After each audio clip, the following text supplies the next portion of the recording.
through his own Cherokee ancestry, discovered his own Jewish roots, but he's also leading the charge in the DNA discoveries of the ancient roots of the Cherokee and other Native American communities. That's Chief Black Fox, and I discovered the original Cherokee origin narrative, which was recited at every Green Corn Festival. All the young people were made to learn it. History loves a good mystery, and few are as whispered, debated, and quietly avoided as the origins hidden inside Cherokee DNA. For generations, stories have circled about strange markers, missing records, and questions no one in power seemed eager to answer. Scholars argue, families pass down clues, and somewhere between legend and laboratory results lies a truth America has never fully faced. In this video, we are pulling on the loose threads: government documents, oral traditions, suppressed research, and uncomfortable gaps in the historical record. Long before paperwork, enrollment numbers, or citizenship requirements existed, the Cherokee people were defined by place. Is that within the Cherokee Nation itself, there was an unfolding story of remarkable drama. Towns were not just where people lived, they were where identity was practiced. One of the most important of these towns was Keetoowah, located in what is now eastern Tennessee. Keetoowah served as a political and cultural center for generations, a place where leaders gathered and decisions affecting entire regions were made. It was a living symbol of Cherokee sovereignty. That symbol didn't fade naturally. In 1780, during the American Revolutionary War, American troops destroyed the town. It can be harder to appreciate the life and death stakes in the colonists' fight for freedom. What remained afterward was not simply rubble, but silence. By 1813, only a single Cherokee household still stood where a thriving community once existed. The disappearance of Keetoowah wasn't an isolated event.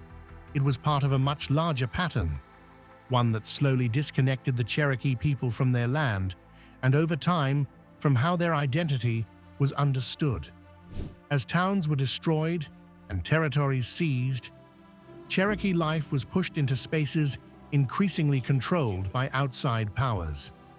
Identity, once shaped by kinship, language, and shared memory, began to be filtered through treaties, censuses, and government classifications.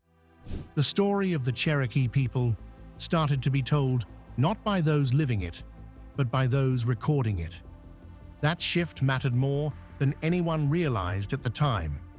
As Cherokee families were forced to move, split apart, or adapt under pressure, survival increasingly depended on being counted, on appearing in records that were never designed to capture the full reality of indigenous life. Names were written down, categories were assigned, lines were drawn. Over time, those early documents hardened into something permanent. What began as temporary records eventually became the official proof of who belonged and who did not. Today, the Cherokee people are represented by 3 federally recognized tribes, each shaped by a different response to removal, resistance, and survival. While they share common roots, their paths through history diverged in ways that still influence how citizenship is defined. What connects them now is not just ancestry, but documentation. Specific roles created at specific moments, often during periods of intense disruption. To claim citizenship in any of the 3 tribes, a person must prove direct descent from someone whose name appears on one of these rolls. Not stories, not tradition, a recorded entry. The largest of these tribes is the Cherokee Nation, based primarily in northeast Oklahoma. Its citizens are largely descendants of Cherokees and Cherokee freedmen who were forcibly removed from their homelands during the Trail of Tears. That journey reshaped the Cherokee world entirely. Families walked thousands of miles under military supervision, facing hunger, disease, and death along the way. And it was the greatest tragedy of the Cherokee Nation's history. Those who survived arrived in Indian territory and rebuilt their nation from almost nothing. It was there, in exile, that the Cherokee Nation reorganized and endured. Decades later, the federal government compiled the Dawes Rolls, a set of records that would come to define Cherokee citizenship for generations to come. These rolls were created during an era when the U.S. government sought to divide tribal lands into individual allotments, weakening communal structures. Enrollment agents decided who was listed, how they were classified, and in some cases, whether they were included at all. Errors were common. Bias influenced decisions. Entire families were separated on paper. Yet today, citizenship in the Cherokee Nation depends on proving direct descent from someone listed on the 1900 Dawes Rolls. The tribe does not impose a minimum blood requirement, relying instead on lineage traced through these records. Not all Cherokee families followed the same route west. Some relocated earlier, hoping to avoid the violence that would later come with forced removal. These families became known as the Old Settlers, and their descendants make up the United Keetoowah Band of Cherokee Indians. Their movement to Arkansas began before the Trail of Tears, but their experience was far from stable. Eventually, they too were uprooted and relocated again, drawn into the same system that reshaped Cherokee life across the continent. The United Keetoowah Band bases its citizenship on the 1949 Base Roll, a document created long after removal but still tied to earlier federal classifications. Citizenship also requires meeting a specific threshold calculated from information recorded on that roll. What's important to understand is that these numbers weren't self-determined. They were assigned by officials working within a system that viewed identity through narrow administrative lenses. Once recorded, those labels became permanent, passed down across generations. While many Cherokee people were pushed west, a small number remained in the eastern United States. Their descendants form the Eastern Band of Cherokee Indians, based primarily in western North Carolina. Some avoided removal through legal exceptions. Others remained by hiding in remote areas or through the protection of non-native allies. Their survival came at a price: constant scrutiny, isolation, and pressure to conform. Over time, they formed a distinct political identity shaped by endurance rather than relocation. Citizenship in the Eastern Band is tied to the 1924 Baker Roll, another federal census that formalized membership.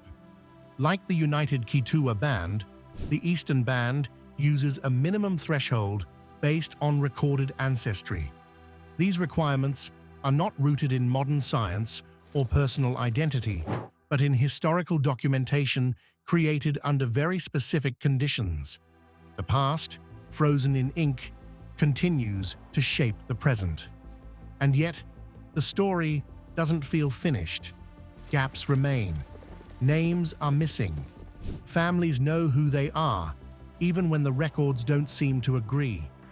The deeper you look, the more you notice the quiet tension between lived history and written history, between what was remembered and what was recorded. Those silences in the record don't stay abstract for long.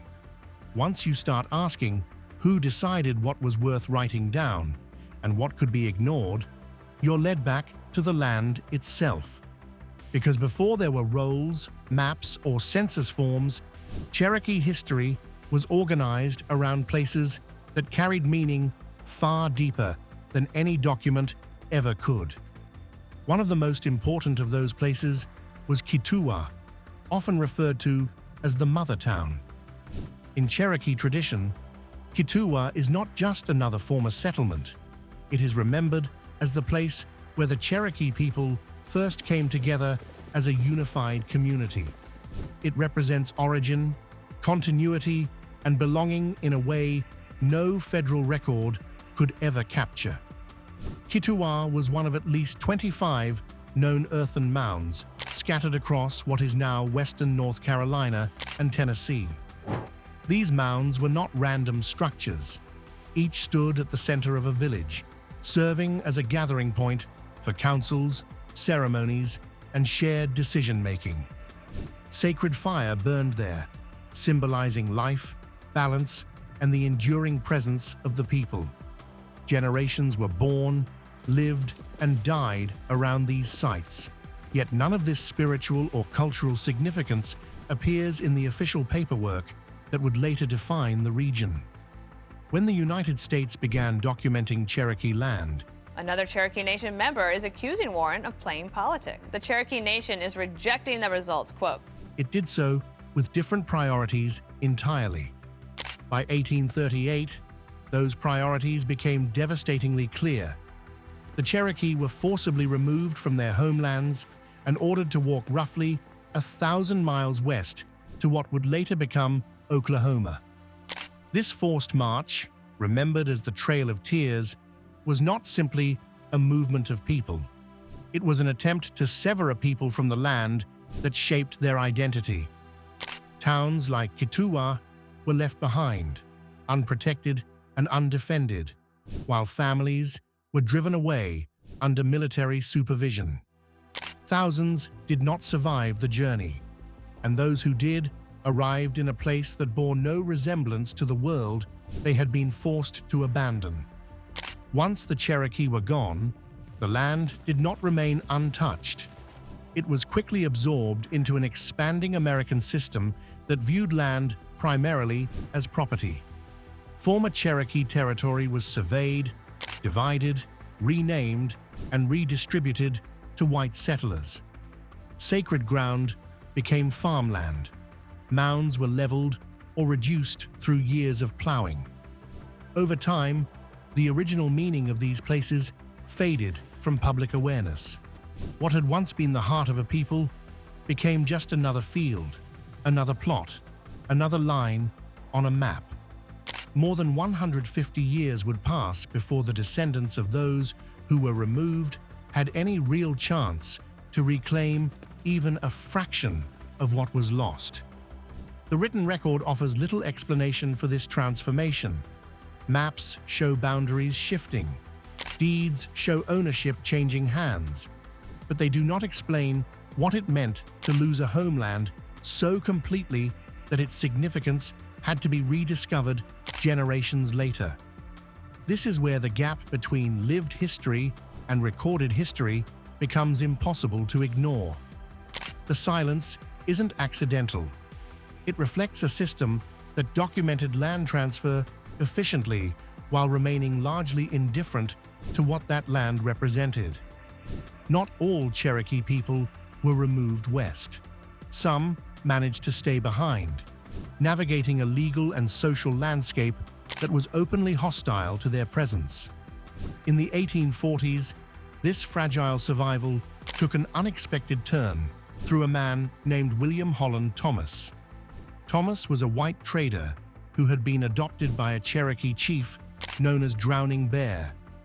Through this relationship, he developed deep ties to the Cherokee community. At a time when Cherokee people were not recognized as citizens and were legally barred from purchasing land, Thomas used his own name to buy property on their behalf.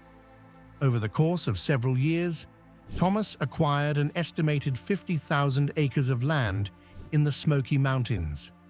This land would later be known as the Qualla Boundary.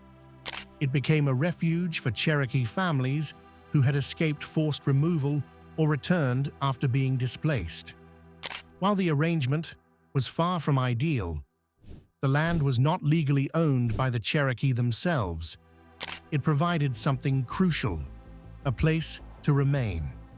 In a period when almost everything had been taken, staying put became an act of resistance. The existence of the Qualla Boundary highlights another uncomfortable truth. about the records. Cherokee survival in the East was not the result of clear policy or protection. It depended on informal arrangements, personal relationships, and legal workarounds that could have collapsed at any moment. None of this fits neatly into official narratives of removal and resettlement. And because it didn't fit, it was often minimized or ignored altogether. Today, around 10,000 members of the Eastern Band of Cherokee Indians live on the Kituwah boundary. They are the direct descendants of those who stayed behind, people who endured scrutiny, discrimination, and legal uncertainty for generations. Their continued presence in the Smoky Mountains is not a historical accident. It is the result of persistence in the face of systems designed to erase them. Yet for much of American history, their story remained largely absent from textbooks and public memory. That absence began to change in the late 20th century. As the Eastern Band gained greater economic stability, particularly through the growth of Indian gaming, new possibilities emerged.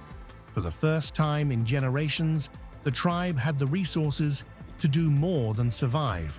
They could begin to reclaim not just land, but history itself. Since the 1990s, the Eastern Band has actively worked to buy back culturally significant sites, places that had been taken, renamed, and forgotten by everyone except the people who remembered what they once were. One of the most significant moments in this effort came in 1996, when then Principal Chief Joyce Dugan received an unexpected phone call. The owners of a 300-acre plot of farmland reached out to ask whether the tribe might be interested in purchasing it. The land was known locally as Ferguson Fields, but Dugan immediately recognized it by another name, Kituwah. At the time, the tribe was debating how best to use its growing revenue. Infrastructure, housing, and public services were all pressing needs. Dugan knew some might question spending tribal funds on farmland, but she also understood that opportunities like this rarely come twice. Kituwah was not replaceable. It wasn't symbolic, it was foundational. Turning it down would mean allowing the mother town to remain buried under someone else's history. Dugan later reflected that the decision wasn't based on numbers or projections. It was based on instinct and responsibility. She believed the land needed to come home, regardless of how long it had been gone. The purchase marked the first time in more than a century that the Eastern Band regained control over one of its most sacred sites. What happened next revealed just how much the records had failed to say. After acquiring the land, the tribe commissioned an extensive archaeological survey. Beneath the surface, researchers uncovered burial sites, physical evidence of Cherokee people who had lived and died there long before removal. These were not isolated findings. They confirmed that the land held exactly what Cherokee oral history said it did. The ancestors had never left. They had simply been written out of the official story. 2 years later, the significance of Kituwah was publicly acknowledged in a way that had never happened before. The Eastern Band joined with the United Kituwah Band and the Cherokee Nation to formally rededicate the site.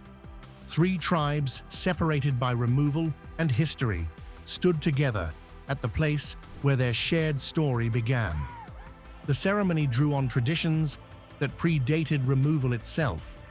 Cherokee children carried soil from their own homes to help rebuild the mound, which had been worn down by decades of farming. For many in attendance, the moment was overwhelming. Stories of the mother town had been passed down for generations, often without physical proof. Now, those stories had a place again. The act of rebuilding wasn't about recreating the past exactly as it was. It was about restoring connection between people, land, and memory. old maps underscore how much had been lost. An 1884 map shows the vast territory once occupied by the Cherokee before removal. Comparing it to the present-day boundaries of tribal land makes the scale of displacement unmistakable. What was once a continuous homeland became fragments scattered across states. The redistribution of Cherokee land to white settlers is clearly documented. What isn't documented is what that loss meant to the people who lived it. To ensure Kituwah remained a living place, rather than a static monument, the Eastern Band created small garden plots on the land that community members could lease. These gardens were not commercial ventures. They were personal. One woman who began gardening there in the late 1990s described the experience as deeply spiritual. Working the soil made her think about the ancestors whose remains still rest beneath the ground. For her, tending crops wasn't just labor, it was duty, a way of honoring the past by sustaining life in the present. In the years that followed, the tribe continued efforts to secure and protect other culturally significant sites. One of the most notable was Nikwasi, a large mound located in Franklin, North Carolina. Like Kituwah, Nikwasi had survived for centuries, while its significance faded from mainstream awareness. It was listed on the National Register of Historic Places in the 1980s, but recognition did not equal control. The land remained outside tribal hands. After years of planning and negotiation, a breakthrough came in May 2019. The deeds to the Nikwasi Mound were transferred to the Nikwasi Initiative, a non-profit partnership between the Eastern Band and the town of Franklin. The agreement ensured the site would be protected while acknowledging its Cherokee origins. Nikwasi appears on maps as early as 1544, making it one of the oldest continuously recognized landmarks in the region. Since the mid-1800s, this land you see behind me, known as the Nikwasi Mound, has not belonged to the Cherokee Indians. Its exact age remains unknown, but its presence predates the United States by centuries. Eastern Band Principal Chief Richard Sneed has emphasized that preserving places like Kituwah and Nikwasi matters far beyond tribal boundaries. These sites are not only Cherokee heritage, they are part of the history of the land itself. They tell a story that challenges simplified narratives of American expansion. A story that begins long before state lines, treaties, or federal records. Sneed has also described the tribe's expanding land purchases outside the Qualla boundary as a clear expression of sovereignty. At a time when tribal authority is increasingly challenged across the United States, reclaiming and protecting sacred land sends a powerful message. Sovereignty is not just a legal concept, it is practiced. It is visible in the care given to land that once was almost erased. When viewed together, these efforts expose the limitations of the historical record. Government documents can list removals, acreage, and ownership transfers, but they struggle to account for continuity. They do not explain how a people maintained identity when their towns were destroyed and their land reassigned. They do not record why returning to a mound centuries later still matters. After centuries of removal, reclassification, and silence in the records, it was almost inevitable that a new question would emerge, one that promised clarity where history had left confusion. If names were missing, roles were incomplete, and documents were shaped by politics rather than truth, then surely modern science could step in and settle the matter. This is where the conversation turns to DNA, often spoken about as if it were a final judge, neutral, precise, and immune to bias. For many people searching for answers, DNA feels like something solid in a story filled with gaps. But the moment DNA enters the discussion, the debate becomes even more complicated. On the surface, genetic testing appears straightforward. A sample is taken, analyzed, and compared against reference populations. Percentages are assigned. Regions are highlighted. For people whose family histories were disrupted by forced removals, boarding schools, and lost records, this can feel like a breakthrough. DNA seems to offer something history could not, a direct connection that bypasses paperwork entirely. Yet what DNA hints at and what it can actually prove are two very different things. Modern genetic science can identify broad patterns of ancestry. It can suggest links to populations that existed in certain regions thousands of years ago. What it cannot do is confirm belonging to a specific tribe, nation, or community as it exists today. Cherokee identity, like all indigenous identities, was never built solely on biology. It was shaped by language, responsibility, kinship, shared land, and collective memory. DNA can point toward ancient migration patterns, but it cannot capture what it meant to live in Kituwah, to gather around a mound, or to be removed from a homeland and survive anyway. This is where frustration often sets in. Some people receive DNA results that seem to confirm family stories, only to learn that those results hold no weight when it comes to tribal citizenship. Others receive results that don't match what they were told growing up, raising painful questions about identity and loss. Science, while powerful, operates within limits, and those limits are often misunderstood or overstated in public conversations. The debate doesn't end there. DNA databases themselves are shaped by who participates in them. Indigenous communities have long been cautious about genetic testing, given a history of exploitation and misuse of native bodies and data. As a result, many tribes are underrepresented in genetic reference panels. This means that results labeled as indigenous or tied to certain regions can be vague, inconsistent, or misleading. What looks like certainty is often an approximation. For the Cherokee people, this creates a difficult tension. On one hand, DNA is sometimes treated as a kind of missing key, a way to restore connections broken by colonization. On the other, relying on genetics risks repeating the same reduction that earlier systems imposed. Where blood quantum once tried to measure identity in fractions, DNA risks turning it into percentages. Different tools, same problem. This is why the debate refuses to settle. DNA raises questions, but it doesn't resolve them.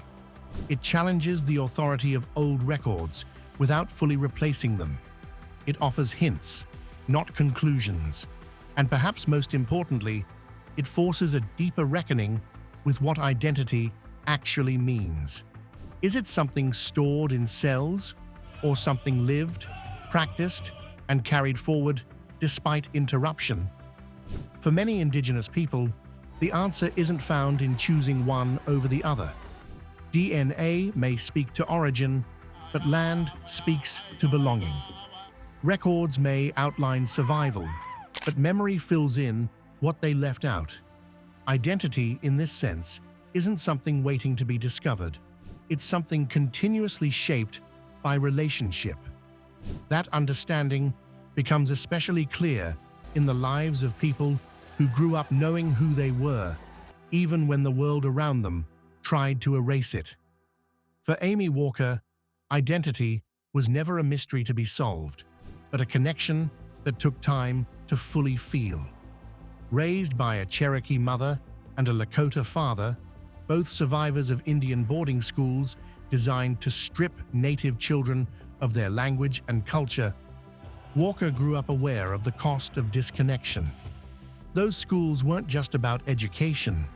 They were about breaking ties to family, to tradition, to land. As an adult, it wasn't a test result or a document that helped Walker understand herself more deeply. It was returning to the land and working it. She once described feeling unanchored for much of her life, like she was drifting without roots. Over time, that changed. Being on the land made something click, not intellectually, but physically and emotionally. I was like a tumbleweed, she said. I wasn't rooted. Then came the realization that reshaped everything.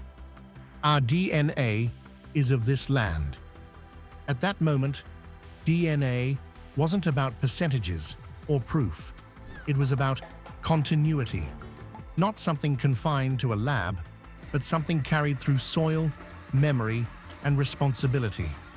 And maybe that's why the debate will never truly end. Because the answers people are searching for were never meant to be found in just one place.